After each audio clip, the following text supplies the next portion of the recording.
Subscribe करंतु आम channel को आउ प्रेस करंतु बेल आइकन को जहा द्वारा लेटेस्ट वीडियो नोटिफिकेशन आपण मानकु सर्वप्रथमे मिल जिवो।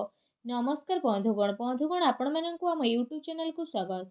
बंधुगण आज वीडियो रे जानिबा आगामी ए 15 दिन आपणकर किपरि कटिबो से विषय जानिबा, किंतु यहा पूर्वरु जदि चैनल रे नुआ करि आछंती तो चैनल को सब्सक्राइब करिनेबा सह पाखरे आसुथुबा बेल आइकन को क्लिक करंतु। स्वयं भगवान श्रीकृष्ण कहिसंती एते आपण सीधा सीधा हुअंतु नाही, कारण जंगल रे रहुतुबा सीधा गछ को ही सर्वप्रथमे कटा जाई थाए। तेणु आपण एते भी साधा सीधा हुअंतु नाही, आउ तेढ़ा मेढ़ा गछ को सब बेले छाड़ी दिया जाई थाए। तो एमिति रे अन्य जीवन सह पूर्ण रूप रे जीवा ठारू भल हेबो आमे निजे निजर भाग्य अनुसार जी नेबा। शक्ति को अपमान से मानि थाए जे असत्य द्वारा लाभ प्राप्त करि थाए। नमस्कार बंधुगण, जय माँ लक्ष्मी। आपण समस्त को आम यूट्यूब चैनल को पुणी थरे आउ गोटे वीडियो को बहुत बहुत स्वागत। ओम गणेशाय नमो। आज आमे आपण माननकु कहिबु आगामी ए 15 दिन आपणकर किपरि साब्यस्त हेबो। आपणक पई सुविचार रहिछि। देखा जाउथुबा स्वप्न स्वप्न होई रहि जाई थाए जे पर्यंत व्यक्ति निजर झाड़ को बुहाई न थाए। जदि जीवन रे सफलता प्राप्त करिवार अछि तो परिश्रम आउ विश्वास आपण करिबा शिखि नियंतु, तेबे जे आपणकु सफलता मिलिबो। सफलता मिलिबा पई आपणकु बहुत परिश्रम करिबाकु पड़िबो। जदि आमे कहिबा ए 15 दिन रे स्थिति विषय आपण ए दिन रे निजर मनचाहा सफलता प्राप्त करिवे, ता सहित आर्थिक स्थिति रे सुधार मिलिबार जोग बनुछि। अटकी बा उलुझिथिबा पैसा मिलिबा कारणरू समय आपणक पई ए सब स्थिति रे अनुकूल रहिबो।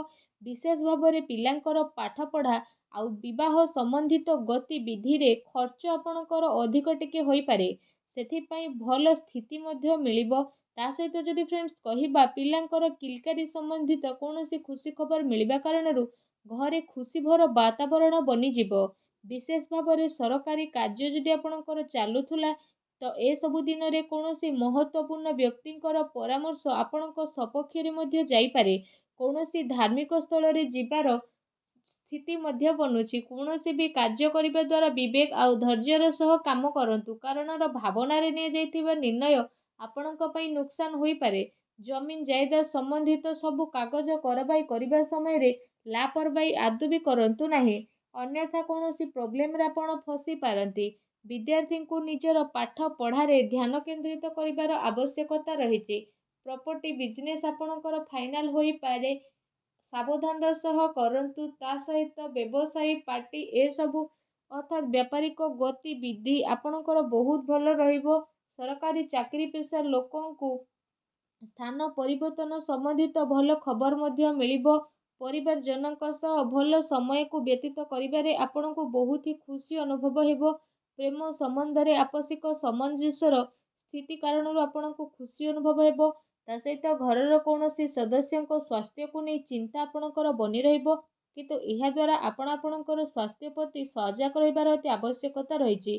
किछि कथा इच्छा विरोधी हेबा कारणरू दुख आपणकर बनी रहिबो, किंतु निजको ए सबु कथारू बाहर करिबा आपणक पई आसान मध्य होई पारे। ए दिनर व्यवहार आपण भावनात्मक रूप रे न करी निजर काम करिबा पई आपण ट्राई करि नियंतु। जेते अधिक मानसिक चिंतारे आपण रहिबे सेते कार्य को आपण करि परिबे नाही। तेणु मन को शांत रखंतु।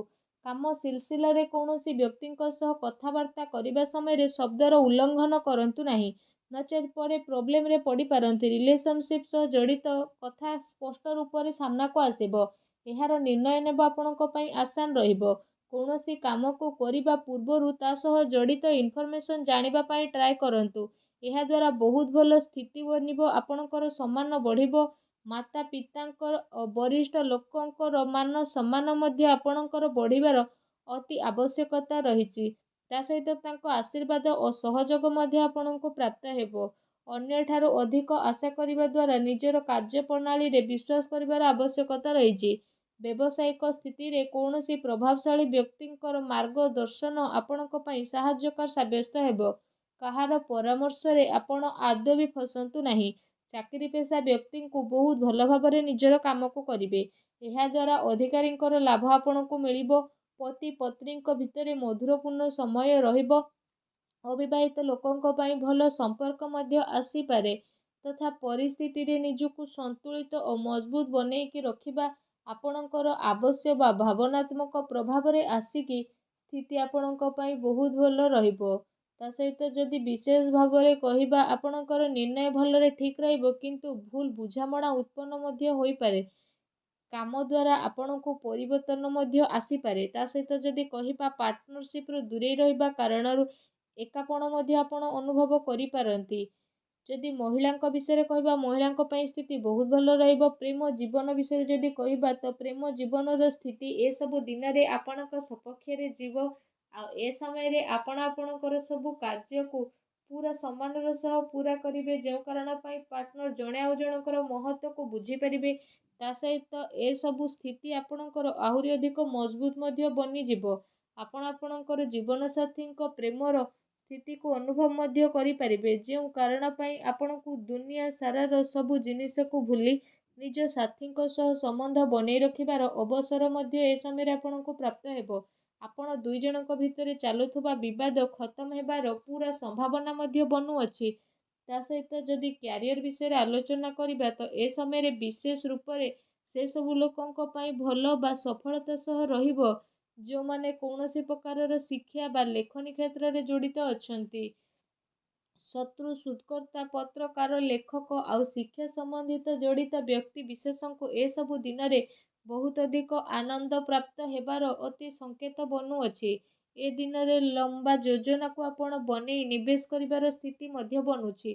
ତା ସହିତ ଏସବୁ ଦିନରେ ଆପଣ ସେ ସବୁ ପ୍ରୟାସର ଲାଭ ପାଇବେ ଯେଉଁ ସବୁକୁ ଆପଣ ପାଇବାକୁ ଟ୍ରାଏ କରୁଥିଲେ ଆଉ ବହୁତ ଅପେକ୍ଷାରେ ମଧ୍ୟ ଆପଣ ରହିଥିଲେ। ଯଦି ଶରୀର ବିଷୟରେ କହିବା, ତ ବିଶେଷ ଭାବରେ ଶରୀରରେ ଆପଣଙ୍କର ସୁଧାରତା ଆସିବ। ପୁରୁଣା ବେମାରୀରୁ ଆପଣଙ୍କୁ ଛୁଟକାରା ଅନୁଭବ ହେବ, କିନ୍ତୁ ମଝିରେ ମଝିରେ ଆପଣଙ୍କୁ ଟିକେ ଟିକେ ପ୍ରୋବ୍ଲେମ୍ ଆସିପାରେ।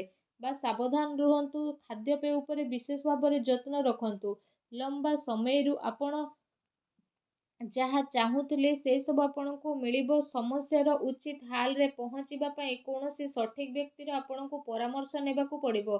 ତେବେ ଯାଇ ପ୍ରତିଦିନର ସମସ୍ୟାରୁ ଆପଣଙ୍କୁ ଛୁଟକାରା ମିଳିବ।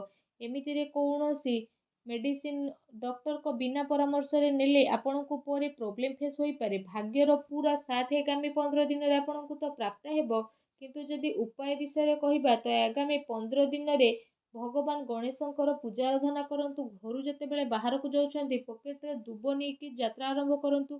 ନିଜର କ୍ରୋଧ ଉପରେ ନିୟନ୍ତ୍ରଣ ରଖନ୍ତୁ। ତା ସହିତ ସବୁବେଳେ ସତ କହିବା ପାଇଁ ଟ୍ରାଏ କରନ୍ତୁ। ଦେଖିବେ ଜୀବନର ପ୍ରତିଟି କ୍ଷେତ୍ରରେ ଆପଣଙ୍କୁ ସଫଳତା ପ୍ରାପ୍ତ ହେବ। ତା ସହିତ ଆପଣ ପରିଶ୍ରମ କରିବାକୁ ଆଦୌ ବି ଭୁଲନ୍ତୁ ନାହିଁ। ଯେତିକି ପରିଶ୍ରମ ଏଇ ଆଗାମୀ 15 ଦିନରେ କରିବେ, ସେ ପରିଶ୍ରମର ଡବଲ ଫଳ ଆପଣଙ୍କୁ ପ୍ରାପ୍ତ ହେବ। ତେଣୁ ଏହା ରହିଲା କି ଆପଣ କେତିକି ପରିଶ୍ରମ କରୁଛନ୍ତି ଆଉ କେତିକି ଆପଣଙ୍କୁ ଫଳ ମିଳିବ। ଯେତିକି ପରିଶ୍ରମ କରିବେ ତାର 2 ଗୁଣ ଫଳ ଆପଣଙ୍କୁ ପ୍ରାପ୍ତ ହେବ। ତ ଆଶା କରୁଛି এই ଭିଡ଼ିଓଟି ଆପଣଙ୍କୁ ଭଲ ଲାଗିଥିବ। ଯଦି ଭିଡ଼ିଓଟି ଭଲ ଲାଗିଥାଏ ତ ଭିଡ଼ିଓଟିକୁ ଲାଇକ୍ଟେ କରନ୍ତୁ। ଆଉ ଯଦି ଆପଣ ଚ୍ୟାନେଲରେ ନୂଆ କରି ଆସିଛନ୍ତି ତ ଚ୍ୟାନେଲକୁ ସବସ୍କ୍ରାଇବ୍ କରିନେବା ସହ ପାଖରେ ଆସୁଥିବା ବେଲ୍ ଆଇକନକୁ ବି କ୍ଲିକ୍ କରନ୍ତୁ। ଧନ୍ୟବାଦ।